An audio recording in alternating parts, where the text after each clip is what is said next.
ডাকসু নির্বাচন থেকে যে আলোচনা শুরু হয়েছে সেটা জাকসু নির্বাচন পর্যন্ত গড়িয়েছে। ডাকসু নির্বাচনের ফলাফল হওয়ার পরে আমরা যেটা দেখলাম তাতে যারা পরাজিত হয়েছে, নির্বাচনে তো একদল পরাজিত হবে আর একদল জয়লাভ করবে, এটাই স্বাভাবিক।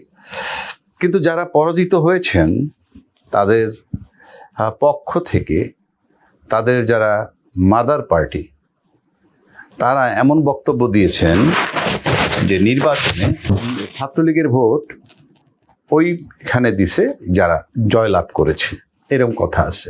1, 2 শিবির জয়লাভ করেছে, কিন্তু শিবির তার পরিচয় না দিয়ে নির্বাচন করেছে, অন্য ব্যানারে তারা নির্বাচন করেছে।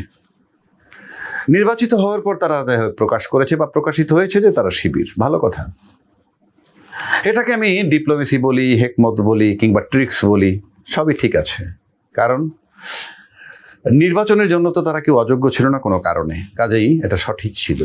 কিন্তু আমি যে জায়গাটায় আসবো সেটা হলো যারা পরাজিত হয়েছেন তাদের যারা দায়িত্বশীল নেতৃত্ব যখন বলছে যে ছাত্রলীগের ভোটটা ওখানে চলে গেছে, সেটা আমরা একটু পর্যবেক্ষণ যদি করি তাহলে কি বোঝা যায় সেটা দেখা যাবে যে ভোট আদৌ ছাত্রলীগের ভোট এখানে আসছে কিনা। আমরা যদি লক্ষ্য করে দেখি এই নির্বাচনে যে ফলাফল হয়েছে তাতে শিবিরের পরিচয়ে যারা শিবিরের পরিচয় গোপন করে যারা পাশ করেছেন, সহজ বাংলাদেশে শিবির পাশ করেছেন, সেখানে শিবিরের ভিপি পেয়েছে 14,042 ভোট, জিএস পেয়েছে 10,794 ভোট এবং এজিএস পেয়েছে 11,772 ভোট। অর্থাৎ ভোটটার কিন্তু পার্থক্য আছে, তারতম্য। যেমন ভিপি আর জিএস এর ভোটের মধ্যে প্রায় 3250 বা 3248 ভোটের তফাৎ আছে। এতে করে যে মনে হয় যে এটা তাদের দলীয় ভোট না বা তাদের সংগঠনের ভোট না, কারণ সংগঠনের ভোট হলে তো এত পার্থক্য হওয়ার কথা না। 15-20টা 50টা পার্থক্য হতে পারে, ব্যক্তিগত পছন্দের কারণে অন্য জায়গায় চলে যেতে পারে। অর্থাৎ এই ভোটগুলো ভিতরে প্লাস শিবিরের ভোট এত না, এটাও সত্য। শিবিরের ভোট অবশ্যই ছাত্র দলের চেয়ে কম। তাহলে ছাত্রদল পেয়েছে কত সেটা দেখি। ছাত্রদল পেয়েছে ভিপির পদে 5,708, জিএস পদে 5,283 এবং এজিএস পদে 5,064। অর্থাৎ তাদের ভোটগুলো খুব কাছাকাছি, পরিষ্কার, যেগুলো তাদের দলীয় ভোট বা তাদের সংগঠনের ভোট। এবং শিবিরের ভোট কিন্তু যদি ওই রেশিওতে যাই অনেক কম। শিবির ভোট এক্ষেত্রে হবে গড়পড় তার 2,500 থেকে 3,000 হতে পারে। অর্থাৎ ভিপি 2,500 থেকে 3,000-এর মধ্যে থাকার কথা, জিএস 2,500 থেকে 3,000-এর মধ্যে থাকার কথা এবং এজিএসও 2,500 থেকে 3,000-এর মধ্যে থাকার কথা যদি সাংগঠনিক ভোট হয় শুধু শিবিরের। তার মানে কি? তার মানে অন্য ভোট এখানে আসছে। কোন ভোট? সাধারণ ছাত্রদের ভোট বা সাধারণ যারা ছাত্র তাদের ভোট আসছে। এখন প্রশ্ন করতে পারেন যে সেগুলা ভিতরে ছাত্রলীগের ভোট আছে। আমি তারপরে বলবো ছাত্রলীগের ভোট তারা পেয়েছে বলে আমার কাছে মনে হয় না। কেন না? আমরা যদি জগন্নাথ হলের দিকে তাকাই, তারা যদি ছাত্র দলের ভোটই ছাত্রলীগের ভোটই পাবে, তাহলে জগন্নাথ হলে কি হয়েছে? জগন্নাথ হলে পেয়েছে, ছাত্রদল পেয়েছে ভিপি পদে 1,276, এজিএস পদে পেয়েছে 1,107। পক্ষান্তরে জগন্নাথ হল থেকে শিবিরের ভিপি পদে পেয়েছে 10 ভোট, জিএস পদে 5 ভোট, এজিএস পদে 7 ভোট। পরিষ্কার যে এখানে তাহলে এই ভোট পেল না কেন তারা? এবং এই জগন্নাথে এই যে ভোটটা যাদেরকে দিছে তারা ছাত্রদলকে, তারা কি এখানে ছাত্রলীগের ভোট ছাত্রদলের পক্ষে অবশ্যই আসছে এবং তারা কি নিশ্চয়ই মনে করেছে যে ছাত্রলীগের বিকল্প দল হিসেবে তাদের কাছে গ্রহণযোগ্য হয়েছে ছাত্রদল, তাই দিয়েছে বলে আমার কাছে প্রতীয়মান হয়। এখন একটা জিনিস পরিষ্কার হলো, তাহলে রেজাল্টটা কি দাঁড়ালো? কেন ভিপি পদে বা ডাকসু নির্বাচনে তাদের বিজয় কেন হলো? সেটা যদি আমরা প্রশ্ন করতে যাই তাহলে একটা জিনিস পরিষ্কার, সেটা হলো হয়তোবা ছাত্ররা বিবেচনায় নিয়েছে ছাত্রদের যোগ্যতা, মানে যে ছাত্র প্রার্থী তার যোগ্যতা, তার আচরণ, তার ব্যক্তিগত যোগ্যতা, ব্যক্তিগত জনসংযোগ সব কিছু মিলে এবং নারীদের সাথে তাদের আচরণ, ছাত্রীদের সাথে, এবং এমনও জানা গেছে যে আমরা শুনেছি যে মোস্ট ফ্যাশনেবল কাপড় চোপড় পরে যে সমস্ত মেয়েরা বিশ্ববিদ্যালয়ে যায় তাদের ভোটও তারা পেয়েছে। অর্থাৎ তাহলে একটা জিনিস মনে হচ্ছে যে বিষয়টা কি, যে গ্রহণযোগ্যতা তারা অর্জন করেছে এবং তাই তারা ভোট পেয়েছে। আর ব্যক্তিগতভাবে যদি আমার কাছে আমি বলি, তাহলে আমার কাছে মনে হয় যে এবারের ডাকসু নির্বাচন বলেন, তার মধ্যে ইতিমধ্যে আরেকটু কথা বলে নেই। ইতিমধ্যে আমরা ডাকসুর নির্বাচনী ফলাফল পেয়েছি। সেখানে ভিপি পদে একজন স্বতন্ত্র প্রার্থী হয়েছে জিতু নামে, এবং জিএস পদে শিবিরের প্রার্থী পাশ করেছে, এবং সেখানে বয়কট করেছে ছাত্রদল তাদের নির্বাচন। এই যে বয়কট করার প্রবণতা, এটা একটা এমন একটা নির্বাচন, যদি জাহাঙ্গীরনগর বিশ্ববিদ্যালয়ের নির্বাচন ধরি তাহলে একটা ইউনিয়ন পর্যায়ের নির্বাচন, ছোট একটা ইউনিয়নের পর্যায়ে, আর ঢাকা বিশ্ববিদ্যালয়ের 1.5টা ইউনিয়নের পর্যায়ের নির্বাচন।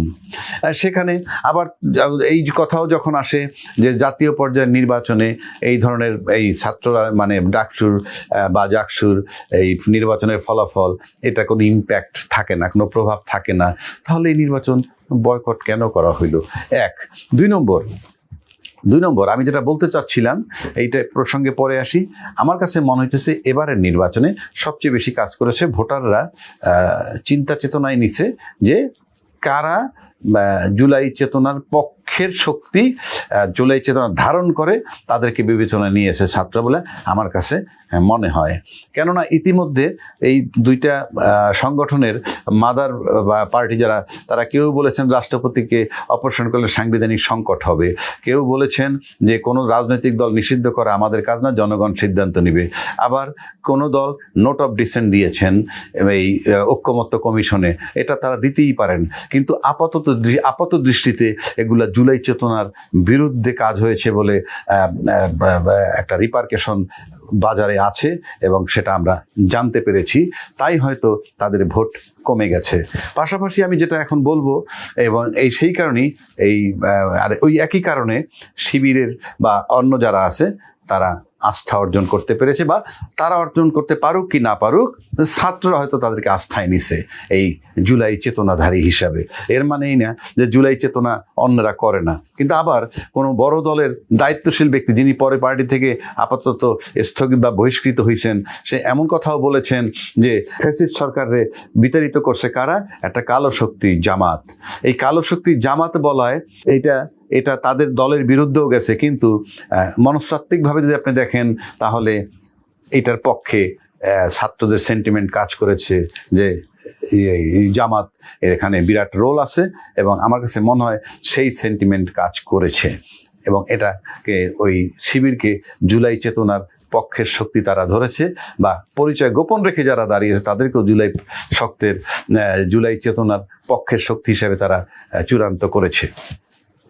এটা একটা বড় কারণ এটা 71 সালের যে চেতনা আমাদের, সেটাকে 53 বছর ধরে লালন করি, আর এই জুলাই চেতনাকে বাংলাদেশের মানুষ যদি 53 মাসও লালন না করে, এটা যদি কোনো সিমটম পায় যে কেউ লালন করছে না, তাহলে ন্যাচারালি বিরূপ প্রতিক্রিয়া হবে। সুতরাং সামনের নির্বাচনে জুলাই চেতনাধারীদের পক্ষে বাতাস থাকবে বলে আমার কাছে মনে হয়। পাশাপাশি একটা কথা বলি, এই নির্বাচনটা একটা এমন নির্বাচন যেটা রাষ্ট্রীয় লেভেলে পড়বে না বলে সবাই বলে। তা আমার প্রশ্ন হচ্ছে, একদিকে যখন দায়িত্বশীল লোকেরা বলে বা দলের লোকেরা বলে নির্বাচনে অনিয়ম হয়েছে, কারচুপি হয়েছে, আবার পরক্ষণে তাদেরকে শুভেচ্ছা জানায় নির্বাচিত হওয়ার কারণে, এগুলো কিন্তু কনফিউজিং, কন্ট্রাডিক্টরি। যদি বলা হয় কারচুপি হয়েছে, তাহলে কারচুপির ভিতরেই থাকতে হবে, এবং প্রয়োজনে আমি হলে যা করতাম, প্রয়োজনে মামলা করতে হবে, অথবা নির্বাচন মানে না আবার নির্বাচন দিতে হবে, এই জায়গায় থাকতে হবে।